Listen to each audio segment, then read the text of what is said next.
Welcome to the Wagon Wheel. I am Jarrod Kimber. Let us start the show.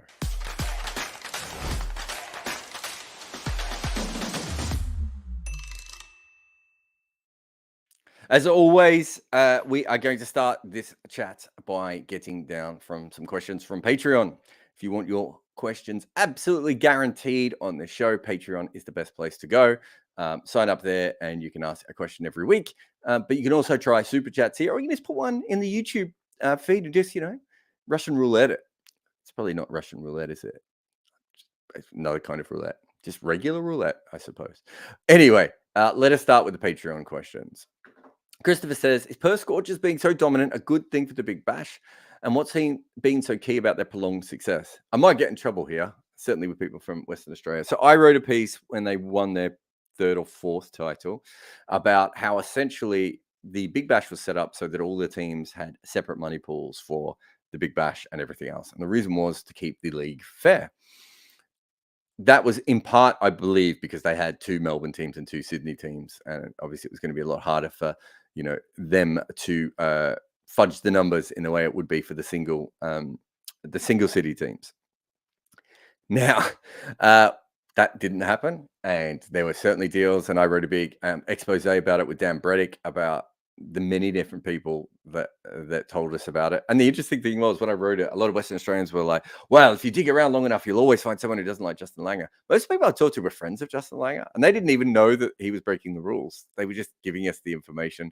And also, it's probably far enough back now, and I don't think this person works at Cricket Australia, or the couple of people don't work at Cricket Australia. Cricket Australia the ones giving me the information, because they were really worried that on the face of it, they said, I think the official statement in my piece was, it's all fine, it will even itself out.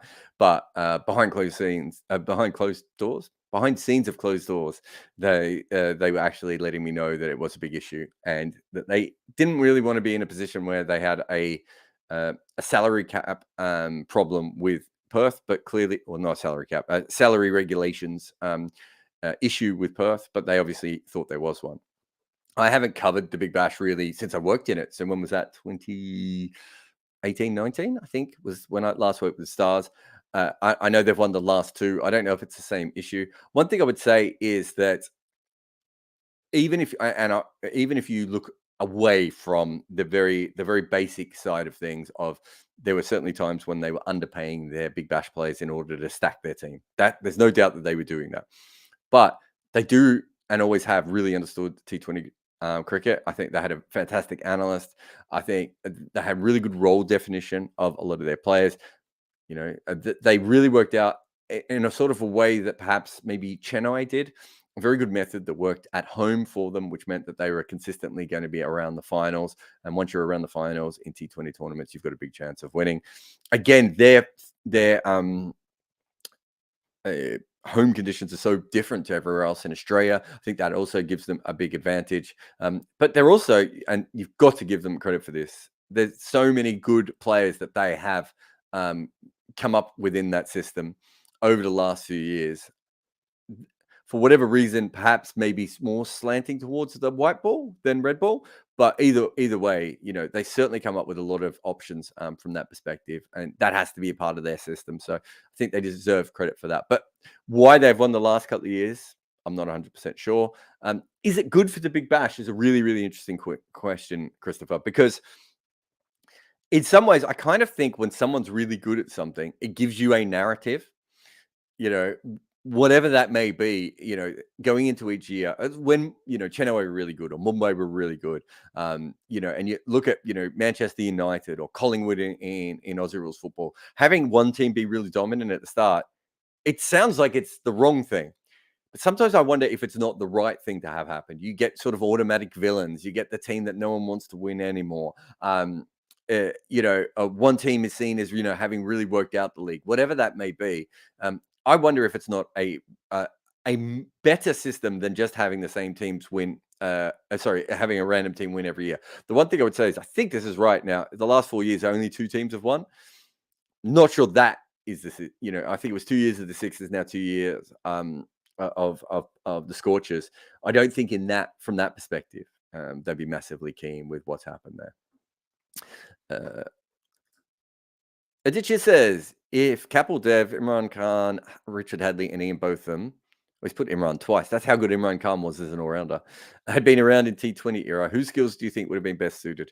This is now quite obviously going to have to be a video I make one day. I'm going to write great all-rounders T20, and then later I'm going to look at my board and be confused at why I've written that down. But yes, it's a brilliant question. Okay. Well, Imran Khan is probably the sort of guy that would have got overpaid for the first part of his career and then would have become great at the end, because that's what we know of what happened with him when he finally got professional, and started to work out how to match his natural athleticism with cricket skills. My big problem with him is, even if he grows up in this era, how aggressive is his batting going to be? He's just not a naturally aggressive batter. He was a real plodder, but he was such a good plodder by the end of his career that, he was the pinch blocker, right? Made whole videos about it. He would have been a very good number 4 nerdler if that's what your team wanted. And so he's the sort of player that maybe if you lost early wickets, you could throw him up the order. And then if you didn't lose any wickets, you could move him down the order. That has value. Richard Hadley's batting is very overrated compared to everyone else on this list. His 100 was in a match where, one of a better term, West Indies stopped trying, I think is the best way of putting it. It's actually, if you ever want to have a look at the footage of that innings, it is worth going back and having a look at it from that perspective of, there aren't too many times you see a test team just stop trying, but it was remarkable. That's his test numbers, and he still made runs. I just want to have a look at his one-day record. So he averaged 20 in one-day cricket, strike rate of 75. Those are pretty good. Averaged 24 in the day cricket. Yeah, I think he has a role. My interesting take on Hadley would be, what kind of a batter would he have been, knowing that he could get paid more money for it? He didn't really need to be much better than a batter. He was the world's best bowler, right? He didn't need to be that much of a better batter in order to make. He wouldn't have made any more money from New Zealand cricket or from Notts for being a slightly better batter. Certainly for getting it to the point where it was dangerous. Rather, I think his batting was more handy and decent rather than dangerous or anything else. Hadley grows up in an era where being a batter is more advantageous to him. And he could score at a decent rate. I wonder if he becomes a better player from that perspective. My first instinct here was Kapil Dev, because I think Kapil Dev was a better consistent hitter than Ian Botham and was a better bowler than Ian Botham. So from that, and a better fielder than Ian Botham, especially, late career Botham, obviously, and we've seen players do that before where they don't take their fitness, they get, ahead of the game and sort of pull back. And that's what Botham did. Whereas I don't think Kapil Dev would have done that. So if, based on all of that, I think Kapil Dev would have taken, would have bowled overs 1, 3, and 5, probably come back for 1 in the death. Could have sort of batted 6 or 7 without any problems, with a bit of flexibility on his batting. I think with both them, I see him more as maybe 2 overs up front, 2 overs at the end. And then with his batting, you would have said that both of them could have batted anywhere from 1 to 7. So those two are not too far. I have those two in a tier just above the other two, which is weird because I think if you're talking Test cricket, I probably have the other two in a tier ahead of those two. But what a fantastic thing that I hopefully don't think about for the rest of the year, but quite possibly will. Graham says, I really love your story about South African googly bowlers revolutionizing the sport. Do you think something similar should happen in T20 cricket?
Sorry, everyone.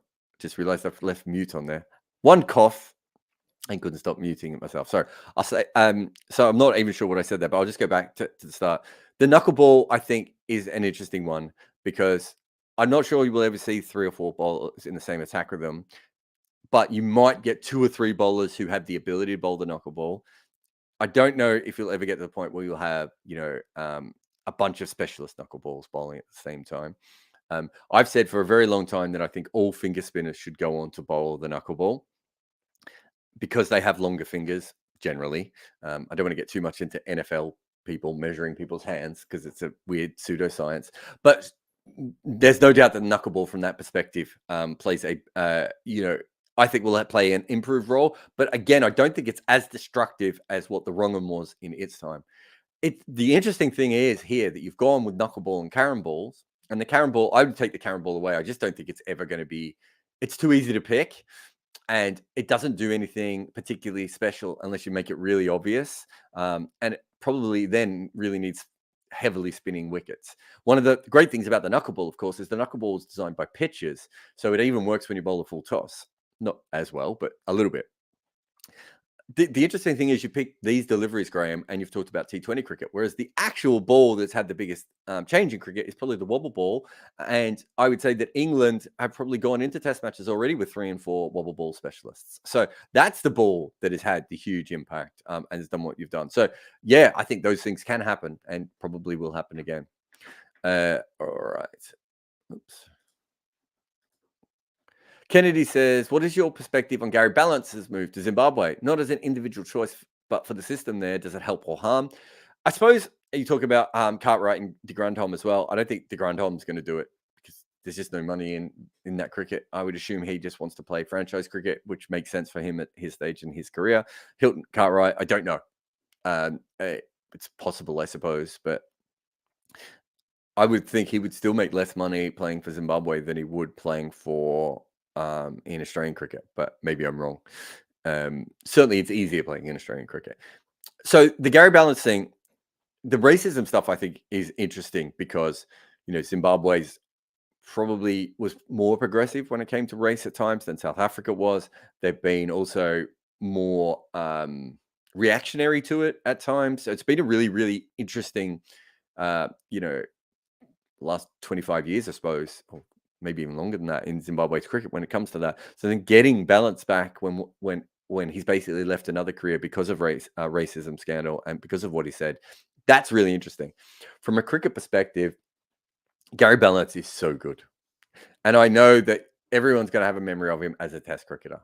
And that's absolutely fine. And I think in the end, he fizzled out. But when you go back through the first class records, I remember looking at this every year.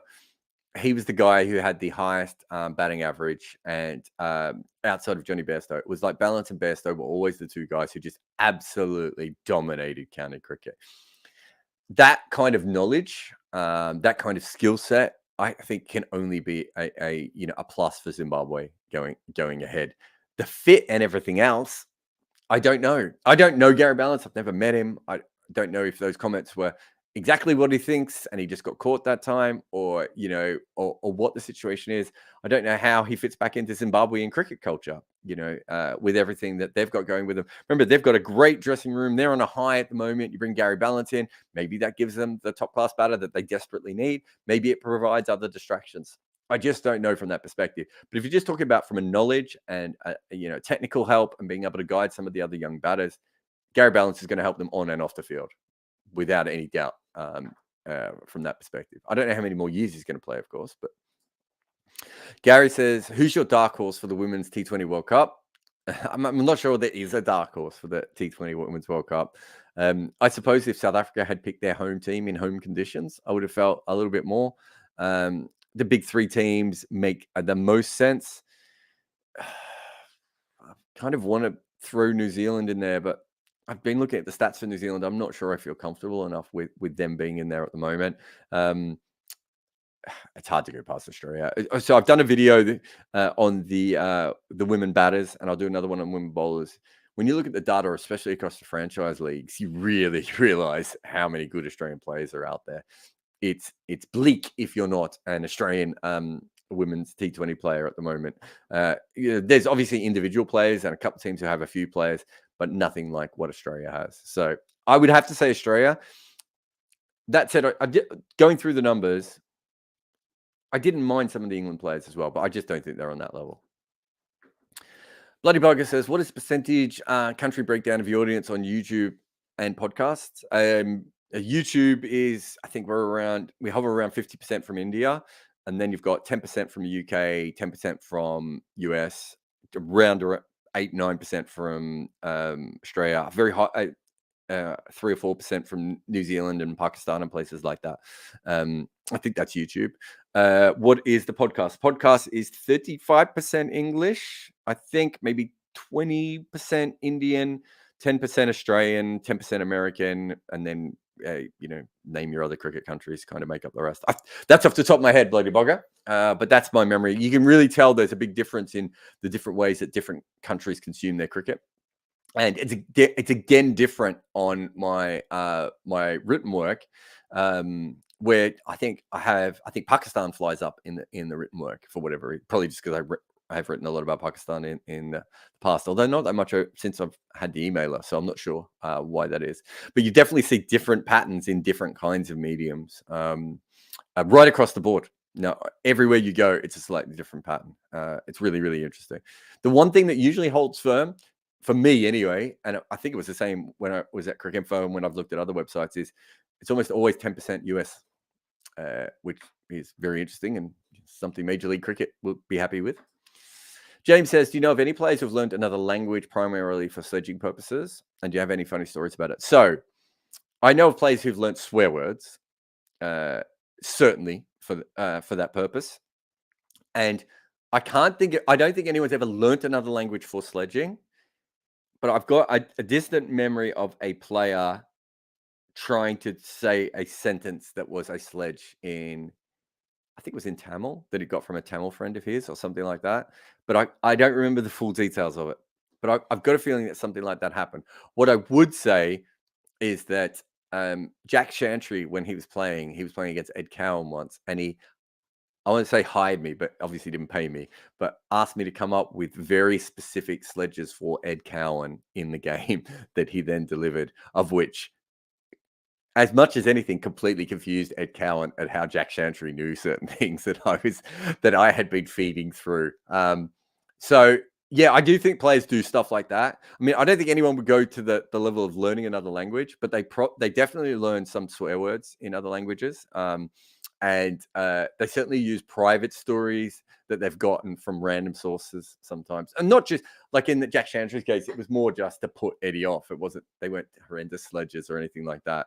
I think one of the sledges was, I heard Gideon Haigh wrote your book. I suppose that could have annoyed Eddie, but from that perspective, a bit of a different kind of sledge. But the point is that you're trying to, confuse them, get in their head a little bit. And that sort of stuff, I think, does happen. More, but I mean, good luck to anyone learning a whole language just to sled. I mean, I don't think Ian Chappell would have gone to that level, right? Ian Chappell will probably be upset that I've made him the chief sledger of all time. Jake says, what are the IPL owners hoping to get from owning these teams in South Africa and the UAE without Indian players? How they are going to make much money? Or are they going to say the Super Kings brand is strong enough that CSK fans in India will watch? JSK. There's a lot of SKs there, Jake. It's not just for that. There's a bunch of different reasons. I think they want to be as 12 months as possible.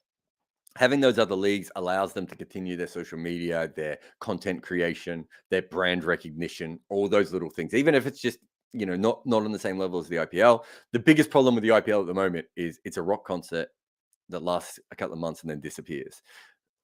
So from a branding perspective, from eventually, Mumbai Indians TV perspective, when they all have their own podcasts, when they all have their own, when social media gets up, all those sorts of things really matter. Another one is staff development. Again, you've got a 2-month tournament and then you've got 10 months where nothing happens. You really want all your coaches to be upskilled. You want them to be all in the same system. You don't want them going off for 10 months and doing something completely different and then coming back and clashing with anyone. And we're talking about everyone from the social media managers through to analysts, coaches, physios, medical staff, the whole thing. The longer you can keep them on the payroll, I think the more you can get them working the way that you want them, like a well-oiled machine. The third thing is for your overseas players. This is allowing these owners then to get into a position where they can control Trent Bolt's future rather than Cricket New Zealand having a go with it.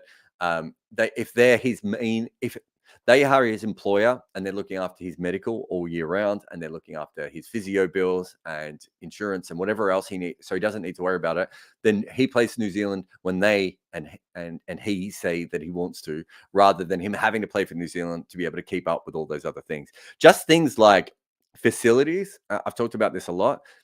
The ability to get quality people to throw balls to you, having access to coaches all year round.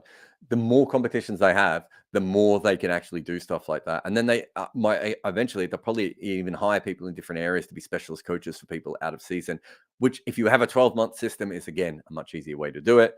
And I'm forgetting the last one. Oh, the last one is, if they own all these leagues, if one of these leagues does have a breakout, they also then have the ability to profit from that. I would think the only one that anyone thinks, or the only two that people think are going to have a breakout at the moment, other than the PSL, which obviously the IPL owners are not going to buy any teams in, but the ones that they think are possible for a breakout are the 100. So IPL owners have already tried to buy teams there, and Major League Cricket.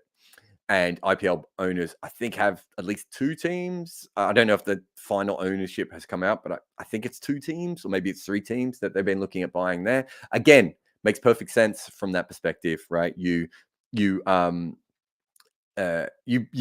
a chunk of it, you do all the stuff that I was talking about, but then if Major League Cricket does work, you're already there. So the only other thing I would say is it also very much helps with scouting. You've got your coaches and your analysts and your directors of cricket and your GMs and everyone actually seeing all the players around the world, rather than just in the last couple of months before the draft seeing them. Because when you do that, you make a lot of recency bias mistakes. Whereas if you're seeing them all year and you're seeing them against your players, you can judge them a little bit better, etc., etc., etc. So I think there's quite a few reasons. Ian says, Alex Stewart credits his winters in his early 20s with Midland Guildfield in Australia playing a significant part in getting him ready for international cricket. Should this and playing in other countries be a way that young English cricketers spend their winters these days? Or does the white ball franchise calendar kill this? Look, it's funny. I was talking to someone in English cricket recently about the best way to prepare English cricketers. And I was talking about having development squads from players from the age of 17 to 22, 23, and literally having them play in overseas conditions, Australia, South Africa, India, Sri Lanka, West Indies, wherever it may be, for a good chunk of the year as much as possible. And this guy was saying, well, how are we going to do that? They're all going to be in franchise leagues. And I said, if you look at it, there aren't that many 21 and 22-year-old players in franchise leagues at the moment as overseas players. Locally, obviously, yes. As franchise players, unless you're going to pick someone like Doyle Brevis because you want him, or Cameron Green because you want them for a long period of time, most leagues aren't going to do that. They're going to pick the player who is best, which is usually going to be players between the age of 23 and 32, let's say. So from that perspective, I think that there is still something that teams could do in order to fix their players. And the biggest problem is that when you are young, you are obviously perfect in your home conditions, and you're going to struggle when you play away. There are many ways that England, India, Australia specifically can cheat that system. Club cricket in Australia, club cricket in league cricket in England, academies in Sri Lanka and India, and these, even private tournaments in places. You could give money to West Indies cricket and enter your team as a, I don't know, I was gonna say franchise, but like a first class team from the outside to play against them. There are many different things that you could do from that perspective. I really like the West Indies as a place to go and play your cricket when you're younger, because the pitches are so different. So, it's maybe the one place where your players can get so much access to different cricket. They could also play club cricket in Barbados as well. Like, there are many different things that you can do in that situation. And the stories are just obvious. You just talk to the players who've managed to do it in in any direction, if they've managed to play in another place, the benefits are just absolutely huge. People in different parts of the world, this is really obvious, but they just think about cricket differently. So when you have the ability to think about cricket differently, you're opened up to new methods and new thought processes. If you can do that to someone who's 17, 18, 19, as they're developing, still play their cricket at home, still make sure they get their legs under them, lots of games at home, I think that's a brilliant way of doing it. And I think we'll see that more and more. All right. Well, thank you to everyone on Patreon. Let us go to the main room and ask for some questions, but after this message from our sponsors. There is something wrong in the cricket world, and while it may not be a conspiracy, there does seem to be a movement towards leaving more grass on the wicket, and thusly, the global batting average has dropped. If a similar thing has happened to you in your personal life, try Manscaped. Their Lawnmower 4.0 will help you trim any unwanted pubic grass. And once your downstairs track is taken care of, you can also use Manscaped's liquid formulations. So before heading outside, use the Crop Preserver ball deodorant to stay cool in the heat. And if you've been playing too many games recently and you need some help with your strip, why don't you go and get their Crop Reviver? I think I may possibly have taken all of this analogy too far. But the point is, Manscaped sells items that allow you to shave your pubic itch pitch. Use the code REDINKER, all one word, which is the name of my podcast, and you can get a 20% discount and free worldwide shipping while you curate your special strip like a team of sweaty men hoping it doesn't rain. All right. We've got quite a few questions here. Let us go through them. DM says, have you seen much of Blair Tickner? Any insights on why he keeps getting picked in New Zealand squads despite poor to middling domestic record and poor international return so far? Don't get it as a New Zealand fan. Look, I have actually. I think a friend of his reached out to me years ago about what he needed to do with his record. I haven't looked at it that much, but at that stage, I think there was a very bad he didn't have a great early record in his career. Then he had a very good period. And I think a lot of people rated him on the back of that, but I haven't seen how much his numbers stack up of recent times. So I don't want to go and suddenly say that I'm an expert on Blair Tickner, because I probably haven't thought about him for the last couple of years. But I certainly think there's quite a few people who believe that he's a very good quality bowler. I think he's got, what's the best way of putting it? He's got a very weird sort of release, doesn't he? Is it release?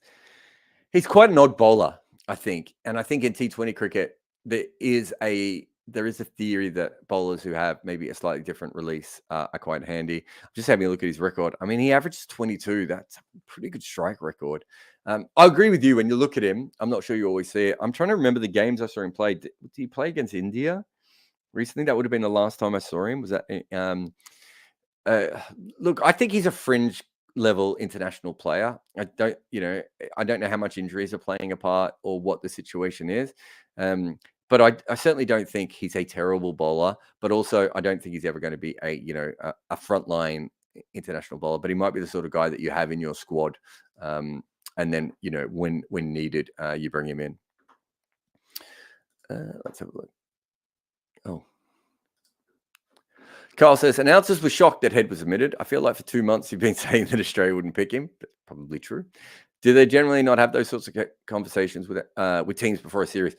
Yeah, I've said this for a while. There's a really interesting thing here, Kyle, where in America, and I'm assuming you're the Kyle that is from America, actually, but ask the questions usually. In America, people go, the broadcasters get all this access beforehand. So, they'll go and talk to the quarterback and, the coach and, and someone else from the team the day before. And in basketball, it's a similar thing. You get the head coach sometimes, and some of the senior players come in and they chat through a few things. And it's kind of an off the recordy chat, but why are you doing this at the moment? Is this working for you? What's the theory behind this? I saw this guy, he used to be really good. You don't have him anymore. There's a reason he's not around, all that sort of stuff. It's brilliant. And I don't know how many others, I only know of it through American sports. I don't know how many other people do it. The problem for me is that you talk about announcers. Most announcers, I think everyone on that test TV coverage today would have been a former player, I think. I didn't see all the names, but it felt like the global feed that I was watching certainly mostly had former players. Former players aren't journalists, and they're also not really trained like journalists, so they don't go out and find anything. There should be staff within Star. Is it Star that have it? God, I can't remember who has the rights yet. Whoever the home broadcaster is, who's rattling off that information. I've found that even when you try and do it, they don't quite engage as much. Really, what you need is probably, an hour-long thing beforehand to say, okay, Head's probably not going to play. Here's why. We have heard that.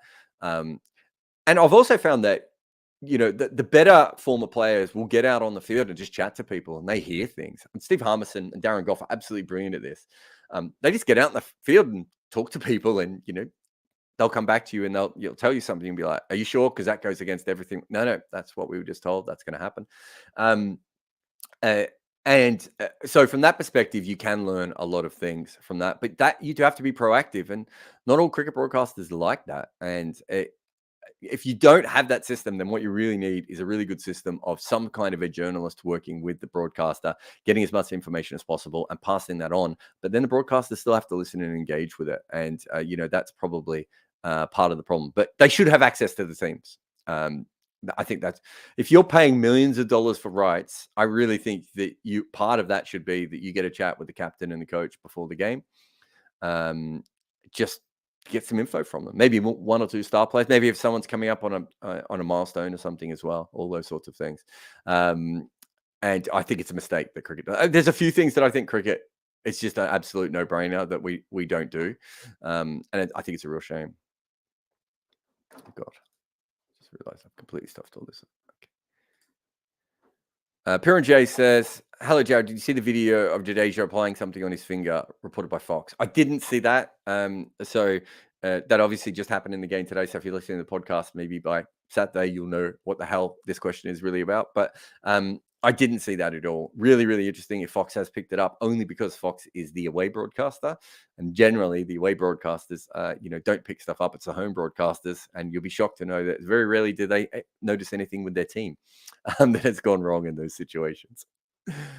Anmol says, do you feel that the previous BGT isn't spoken about enough? Are you kidding? It isn't spoken about enough. Half of Twitter has the Gabbatoir as their, in their Twitter profile. It couldn't be spoken about more. Literally, there are sentences. I went to buy a sausage roll the other day in London, and someone started talking to me about it. No, I don't.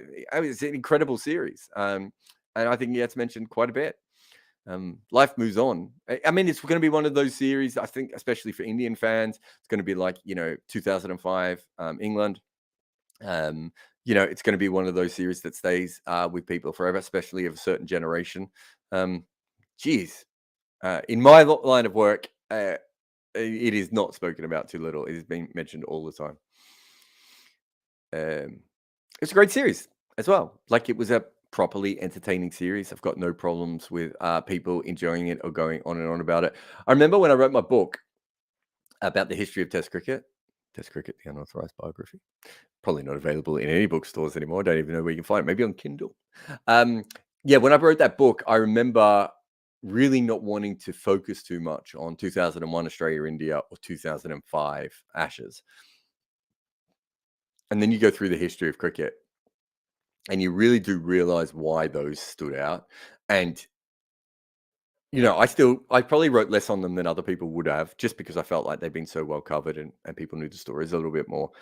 But they were fantastic series, and they kind of deserve to be covered from that perspective. And I don't, obviously the series you're talking about is not on that level, but there's something about it being in COVID and India having so many injuries and all the different subplots and storylines and everything about that series.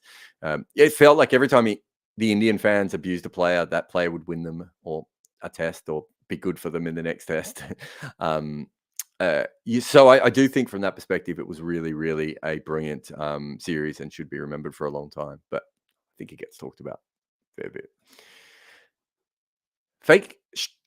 Fake Tree Spirit says, what is the benefit of replacing one of your informed guys who will likely be a senior player role in the next year for being left-handed and iffy against spin, with a lesser left-hander who's iffy against spin.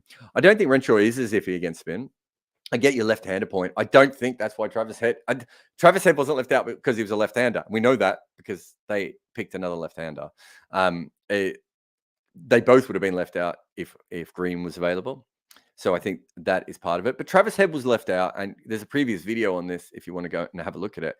He's terrible in Asia. He wasn't left out because he bats on one side or the other. He's been left out because he's never really made any runs away from Australia. And specifically, he is thought to be very, very weak against spin. Even more so when he's not facing it in Australia. And the record points to that. I didn't think he was even going to make the squad. I thought they were going to leave him at home. That's how much I thought they weren't going to bring him in. Your overall point, though, is really interesting. And I did talk about it on that other video that we've just done after the first day's play. Because the interesting thing becomes, they're now saying he's the 8th best batter in that squad. That's quite a slide down from Head. Also, if you're just going to pick another left-hander who's making a comeback anyway, I'm not sure why you wouldn't just give the position. I've got no problem with Renshaw playing ahead of Head in that case. Don't know why I went ahead of Head there. Terrible choice of words, but I've got no problem with that from a cricket perspective because I think Renshaw is probably a better player of spin. But I have more of an issue in doing it in this particular way at this particular time. If Renshaw wasn't first choice anyway, I'm not 100% sure why they wouldn't have just given Head that position. And if that's the case, does that mean he's just not going to play in this series, which is fine. Which is why I said at the start they should have said he was a non-playing member of the squad, and he's just over there to get as much net practice as possible, and deal with a bunch of mentors, and talk to some spin experts and some batters who are good against spin, come up with some theories. I don't know, bump into Rahul Dravid a couple of times in the nets and pick his brains. Whatever you can do. I don't know. Did he? I suppose Rahul Dravid was finished at RCB by the time Head was there. I don't know if they know each other, but you know what I mean. Force yourself on him if you have to, not physically, that's wrong, but go up to Rahul and just start talking about facing spin and whoever else is around. There would be some other great people there. Obviously, Dan Vettori's there from Australia as well. So yes, that is why I thought he should have gone. But you're right. Now that they've gone there and there was a spot available, it just feels even weirder. Rob says, because of the vagaries of 19th century pitches and the impact on stats, is there any objective way to compare W.G. Grace to other great post-19th century players? It's tricky. I think we know how great he was. And I'm sure I've told this story before, but there was a year when he scored more first-class hundreds than the rest of English cricket combined. I love that. It's such a great... I mean, it just shows just how he had just worked out batting at a time. I was doing something the other day. It might have been on William Clark. Was it William Clark? Yeah, I think it was on William Clark, who was one of the first early great bowlers. And Nicholas Felix, his name came up, and he's obviously a great batter. And he was thought to be probably one of the best batters before Grace. And there was about 3 of them. I forget the names of the other 3, but there was about 3 guys between 1800 and 1850 who were all thought to be great. And I think all of their averages are around 18. In first-class cricket. It just tells you how tough a game it was that Grace came into. And if you look at W.G. Grace, I'm just bringing up his batting average quickly. If you look up his first-class batting average, he averaged 39. And his first-class career started in 1865 and went through to 1908. It just... People weren't averaging 39 or 40 type averages until the end of his career, and he did it from the start.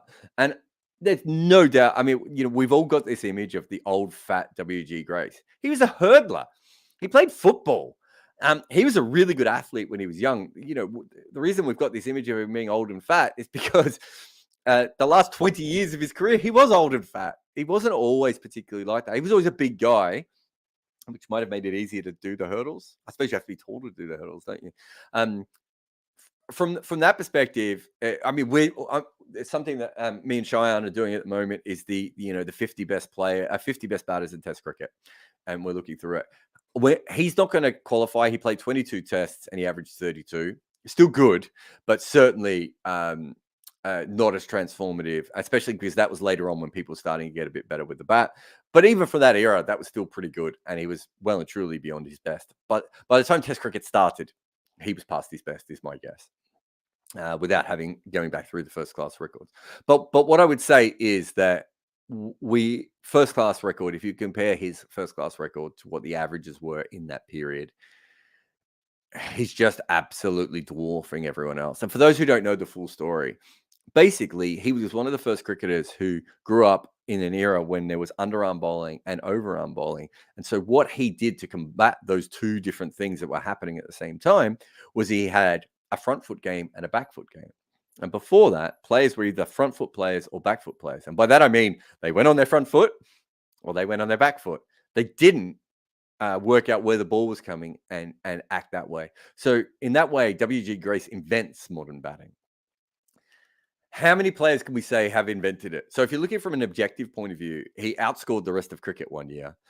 He was averaging double what other greats were, from a similar career arc when we look at first class cricket.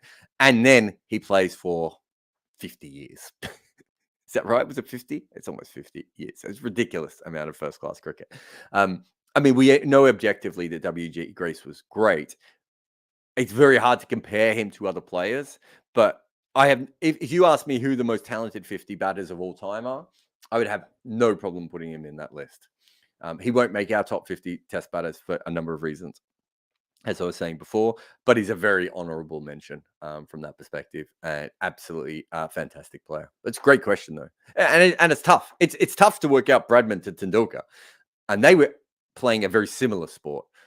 W.G. Grace to Virat Kohli, they're not. It's almost not even the same sport at that point. And so you have to factor all that in. But you do also have to factor in. It's the whole thing with Bradman when people go, oh, he was playing farmers and guys who played on the weekend. I was like, yeah, so was everyone else. No one else was averaging 100.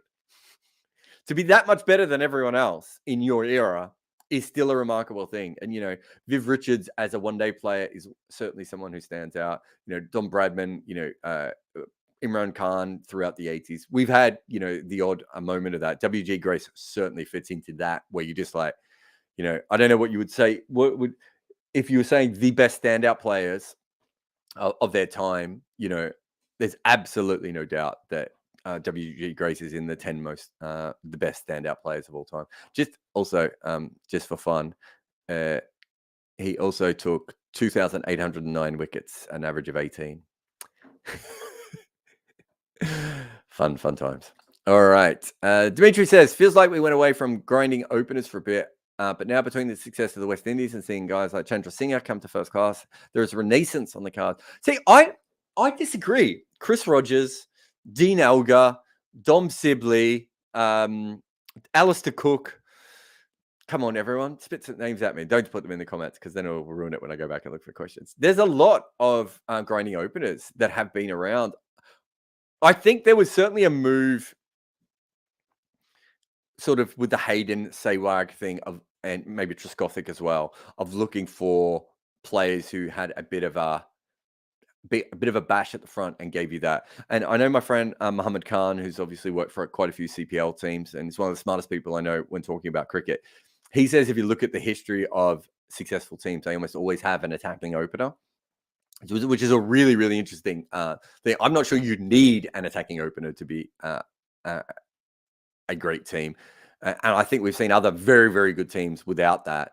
You'd probably say that the great South African team of whenever they were 2007 to whenever they fell apart, you would certainly say that, Graeme Smith is not really an attacking opener. And certainly even at the other end, they didn't always have someone like that. But I get his general theory, certainly with Greenwich and Hayden are probably two very, very strong versions. Even Slater before them, before Hayden. So it's a really, really interesting one. But I actually think it's been going on for quite a while. And if you really look at the numbers, there's a lot of very, very slow scoring batters out there and have been for a while. It's funny that the strike rate in Test cricket actually started to drop even before the pace playing pandemic. And I think from that perspective, it wasn't noticed But when everyone was, between 2000 and 2012 or whenever it was, the batting just kept getting quicker and quicker and quicker. I think after that, we actually saw quite a few players come in who were a lot better at just knocking the ball around and that sort of style. And I suppose they just don't get attention, right? Dimith Karunaratne is a fantastic player.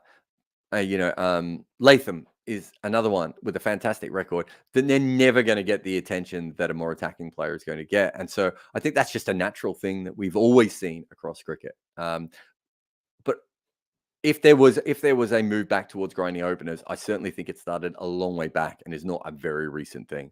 Although good on Craig Brathwaite for being so magnificent at it. Cosmic T says, how to get into the field of cricket analytics as a part-timer. I work as a data analyst who's very passionate about cricket. What are the sources you get your raw data from? Well, if you want my answer, I wrote a blog, made a movie. What else? Was ESPN's global writer and then got headhunted. I'm not sure that's the best way to get in. Essentially, all you're trying to do is tell teams things they don't know. It's getting harder and harder, and the data is getting more and more hidden. We used to have a lot of Hawkeye data that was available on some of the websites, and then they realized we were all using it. That doesn't exist anymore. Go to the BCCI's website today. You won't find any Hawkeye data. And certainly it was still there when India or England played. I'm trying to think it was there for the next series as well. But the more of us who wrote about it, which is hilarious because, of course, they would then use that same knowledge to be able to hire some of those people. But that's a whole different story. But most of the major boards have taken the Hawkeye data off because they don't want us using it for free. Ball by ball data, CricSheet is your best place to be able to go there. You can also buy data from people like Andrew Sampson. Oh my God, what's it called? CricMetrics has some really good stuff as well. I think I'm not sure if they have as much on international cricket, but they certainly have the franchise cricket. I got some data from them for the women's cricket recently. But yeah, it's not easy. But once you get your hands on it, it's then what you can do with it, right? And essentially contact the best way really is to contact people on LinkedIn and show them things they don't know, and maybe they'll get you involved. That generally has been the best way. The other way, of course, is doing maybe something more along the lines of what myself or Dan Weston did, which is maybe more public information, and eventually sort of getting taken up from there. All right, I'm going to play one more ad, and I'm going to just go through, see if there's anything else in the chat, and then we will be done. You're listening to Wagon Wheel with Jarrod Kimber on 99.94. You're listening to Cricket's Conversation on 99.94. Whatever your team, we have the show for you on podcast, YouTube, or on the 99.94 app. We have India, England, South Africa, West Indies, and now Sri Lanka covered. If you want to find us, the best way is to follow us on social media at 9994DM by downloading the 9994 app or Google 99.94 on podcast. We speak cricket. All right.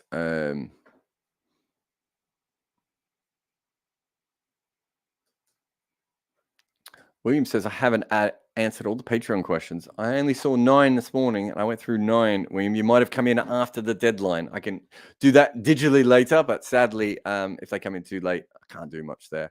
Young says, made a movie, gotta watch it now. Good luck finding it. Death for Gentlemen is what it's called. I think it's back on UK Netflix. I don't know if it's on European Netflix as well, but my kids found it recently and they were like, want to watch it? I was like, no, I've seen it way too many times. Even when I get asked to go to events, I don't watch it. I just sort of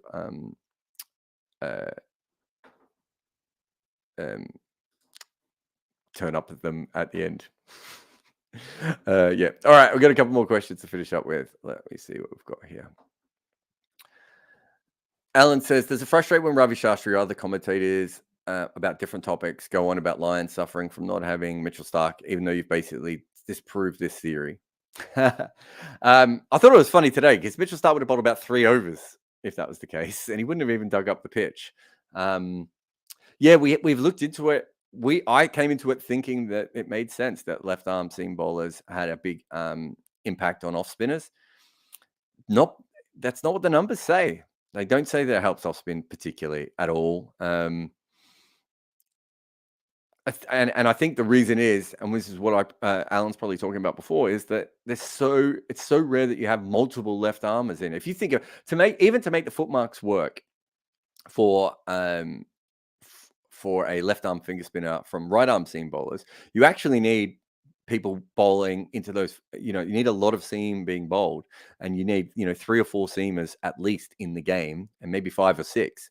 How often are you ever going to have even 2 left arm seamers in the game? So it doesn't make as much of a difference. Psychologically, it might, but it doesn't seem to affect the figures at all, having left arm bowlers bowl and give right arm off spinners footmarks to aim at.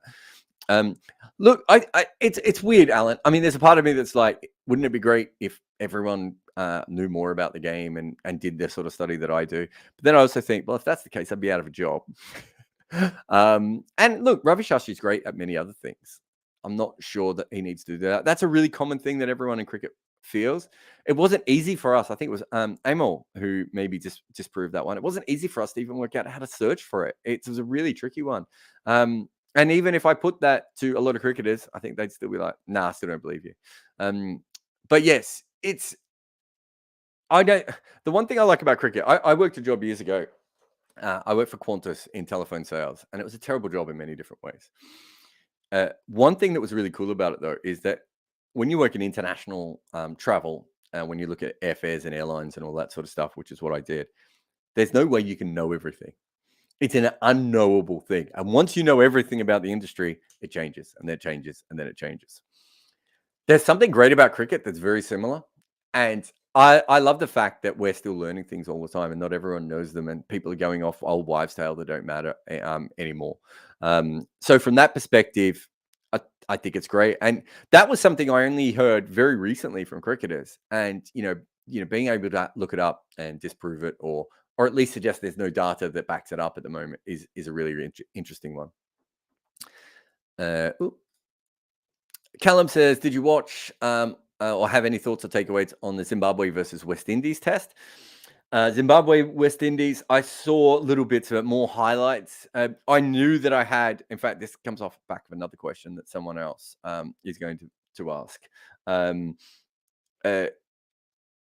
It comes on that I knew that this was going to be one of the biggest months that I was going to have. So I have India, Australia, I have the Women's World Cup, and I have England, New Zealand, and potentially I might be doing work on England, Bangladesh as well.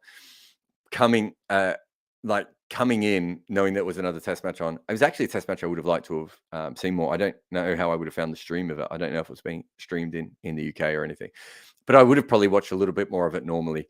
But I had pieces that I had to get ready. I had to prepare for the series. I had to prepare for the Women's World Cup. There's so much cricket on at the moment. I think there's a couple of days where we might have like 21 hours of cricket, consecutive hours of cricket being played. I think I worked that out when the 2 test matches overlap and there's 2 women's T20 games in the middle. So not in the middle, on the end of that as well. It's a lot of cricket coming up in a short period of time. And so I've been focusing on that. I watched a lot of the highlights, some of the expanded highlights of the innings to start with. I actually talked about Tage on a previous podcast. If you want to go back and listen about that, I didn't talk about Mavuta. So Mavuta was someone who I saw bowl in the Manzanzi. I think it might have been the first year of the Manzanzi League. And I was like, I looked him up, and he was this young leg spinner, and I think he whacked a couple in that as well. I thought, this is a guy who's going to really develop into it in a really interesting cricketer, and he just didn't. He just sort of faded back into Zimbabwean cricket. And, every time I see his name, I think, oh, this is the time. I was really pleased to see him take a bunch of wickets. He's still only young, so it's not like he's 32 and he's finally getting it together. I think he's 25 or 26. His batting hasn't come along the way that I was hoping that it might, but I like him as a leg spinner. I'm not sure he's a test leg spinner, despite the fact he took wickets there. I do really like him as a leg spinner. Interesting, just You've got Burl, Kramer, Mavuta. You've got obviously Sikandar Raza. You've got all that sort of part-time. You got guys like Ray Price. Zimbabwe over the last couple of years, have quite consistently had very good spin options available to them, which is going back. They had Paul Strang, and I'm missing someone. They had one really good off spinner, didn't they, or finger spinner back in the day. Trakos as well. They're not thought of as a place that is, a spin bowling place. But you have a look over the years and they consistently have really, really good quality spin. And a lot of it is, I think, the kind of pitches they have, they're quite different than some of the pitches you get in South Africa, despite the fact that, they're so close to each other. Abhishek says, I wonder if there's a better way to concisely represent what really happened in a day in Test cricket rather than just viewing the scorecard. Yeah, it's a good question. I think you've got, expected average that CricViz do is a really good one using the Hawkeye data. Gives you a good idea if a team overperformed or underperformed, whether luck was involved, all those sorts of things. Control percentage, I think most people who sort of do analytics and stuff now really like things like control percentage. I think CricViz call theirs something else. It might be, I've forgotten the name of it. I've used it with them obviously before, but I've forgotten the name of it. But again, that sort of stuff is really good, which is very similar to very similar to the what's the other thing we were talking about? The expected average. So I think those sorts of things are much better, but we're struggling to get people to talk about the very basics. I think we're way away from that sort of stuff. But yeah, I think it does give you an idea of how that goes. That sort of stuff, real time, is maybe not always as easy to do, and a lot of people don't understand it either. And I haven't tested the CricViz system versus someone else's system because I'm not even sure if anyone else has it. So it's a sort of an untested system, although I think of their systems, it's one of the ones that I probably like the most. Capital E says, hope you're having a great day. Just going to ask if you're covering the PSL. No, and that goes back to the question someone asked me before. It's just that this next month is just absolutely hectic for me. I think I'm getting work in 3 different series, and the Women's World Cup is on. In fact, I might get some work with that as well. It's just too much. PSLs at the wrong time. It always comes at a really weird time for me because I usually try and take time off around the PSL. And there was, I think, twice I've been offered work in it and the work has not come through. So even when I've tried to work on it, it hasn't happened. So unfortunately for me, it's just, it is what it is. I've got to streamline my time and my energy and everything else. And, we're trying to cover as much as we can. Obviously bringing, Cheyenne in is certainly a situation where we want to do more and more going ahead. Cheyenne Khan is his name, works for Sportskeeda as well. He will help me be able to do extra stuff. And eventually, we might get him to do more and more writing as well. In fact, he wrote some of the Rohit Sharma stuff in the video that we did at the end of the first day's play. And we'll be getting him to do more and more. But I've got to train him on, bring him on. Also, you can imagine this basically, our whole network basically works in my head, Nick's head, and Muku's head most of the time. So just training Cheyenne on all the different things is quite hard. The PSL is just always going to be a step too far. I think without being, the IPL, I've been offered some money, so I'll probably cover that, although I'm going to be on holiday for part of that. Major League Cricket, I might get some work. So again, I might cover that. That's probably the only way I'm ever going to cover major T20 tournaments. At the moment, we don't get a lot of hits from them. They're liked, but they're liked by a real niche group of people. And because of that, I think that they are. I think it's a little bit. I don't know. It just doesn't seem to work for us. I've got no problem covering T20. I'd cover anything. As anyone who's been on this, listen to my podcast, or been on my YouTube channel will know I cover kind of everything. Whatever's interesting me that day, I sort of go down that rabbit hole. But until we are completely independent and we can decide what we want to do. I have to go where I'm getting offered freelance work or where the sponsors come in or anything else. I'd love to get to a point where I can just go, I'm going to do a week of the PSL, and then I'm going to do one England, New Zealand test, and then I'm going to do one India, Australia test. But at the moment, it doesn't really work that way. I go where the money is more often than not. Anmol, just to clarify, you consider the last Border Gavaskar Trophy an inferior series to 2001 or the Ashes 2005? I think everyone does, but yes, certainly. I don't think it got the same kind of attention. I don't think in 50 years' time they'll be talking about that. I think it'll be thought of as a good series, and I think it will be one that is always mentioned. There's no way it's ever going to get remembered in the same way 2001 was. Go back and watch that if you need to know why. 2005, huge moment for Ashes cricket after everything that had come before it. Again, that's not quite the same situation with India. Like India had been, was in a completely different position from that perspective. Also, I think that 2005, 2001 had the benefit of all the best players were available, except for McGrath, who still played in that series. I think that's right. I'm trying to think if anyone else was out in that series. And 2001, my memory was most of the best players, again, were available. When we look back, it depends perhaps on what Washington Sundar's career is going to be and Mohammad Siraj's career. And Nataraja may never play another test, right? That's a completely different situation. And those things really, really matter when you're looking at things standing the test of time through history. You can tell why certain series disappear. Even when some series have been very closely fought, if there isn't that many stars who did the big bulk of the work, we tend to generate to the stars and what they have done. Anyway, that's me. That's the end of Wagon Wheel. If you're listening live on Facebook or YouTube or Twitter, remember that we're doing the live shows hopefully most days after the day's play, after India, Australia, certainly as many as we can get to. Thank you to everyone. Subscribe, press the bell icon. If you're listening on Spotify or Apple, please go across there and rate, review us. Tell your friends, tell your auntie, when you're, doing an order and the delivery person comes to your house or the Uber Eats person, make sure you tell them all about the show. The more support we get, the more of these shows we can do. But huge thanks to everyone for coming on live on the YouTube. And as always, to everyone who asked questions and everything else. I'll see you again next time.